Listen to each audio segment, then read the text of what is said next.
Super Doomspire was one of the most popular games on Roblox in early 2020 and has amassed over 200 million lifetime visits. However, as of January 20th, 2025, the game has fell off dramatically with barely 200 active players and the last update being in early 2024. So what exactly happened? In this video, I'll be going over the complete history of the game and give reasons as to what could have caused its downfall. I hope you guys enjoy.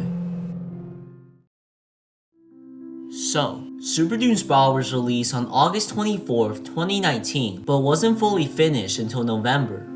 The foundation behind the game stemmed from a much older Roblox game going as far back as 2006, called Doomspire Break Battle. The first version of this game featured a 4-way Doomspire where players would fight using common weapons found in Roblox at the time, such as swords and rocket launchers. By utilizing this idea, Polyhex's goal was to make a more modernized version of the game that would fit the Roblox audience today. And it worked. On December 1st, 2019, with the help of many dedicated developers, Super Doomspire was updated 4 times within the first 10 days. Although these were pretty small changes such as limiting the sword's hitbox and renovations to the menu, it showed the developers' passion for the new project. In fact, the game would receive its huge large update only 2 weeks later with 2 new added game modes, Blow Stuff Up and Spawn Capture. Both of these game modes no longer exist today, but at the time, it would have been an addition to the already existing game modes such as Classic and 2 Teams. Around this time was also when some of the first videos and tutorials of the game began to surface, but this was only going to be the beginning. You see, going to the start of a new decade, the creators had no intention of slowing down. New weapons were added into the item shop on a weekly basis and continued to be for many months into the new year. When summertime rolled around, Super Doomspire would once again receive another huge update, this time resulting in the Crystal Blaster being born, 2 new Round Cat rallies, and countless stickers. About 3,000 players were playing the game at a time, but with more and more updates coming in, this number was only expected to rise.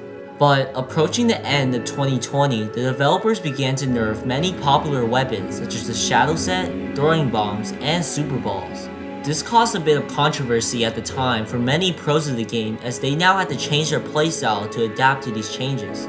But little did everyone know at the time, this wasn't the only thing in store for them. Starting in 2020, Super Doomspire didn't receive a major update for the first 8 months. Although the game has now reached well over 100 million visits, the player count has now dropped to only 1,000 players. Despite this, on the 20th of August, the developers dropped one of the biggest updates made to the game to this day, with 4 new maps, 3 brand new weapons, and a bunch of new skins. Although this was great news and raised the player count back up to over 2,000 players, the update also came with a lot of nerfs to popular weapons, and once again caused an even bigger outburst from the community.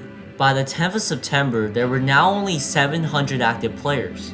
To make matters worse, this was also the only update made to the game for the rest of 2021, and slowly, the game began to feel repetitive for many people. And after a long wait, the desperate needed update was finally released on July 29th, 2022.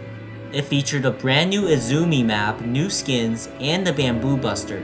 It all seemed well as everyone was back in the game trying out the brand new map. But the excitement was short-lived as within a few weeks, the player count would once again drop back down to how it was before the update. Although it didn't seem obvious at the time, the developers were slowly getting tired of pushing out updates.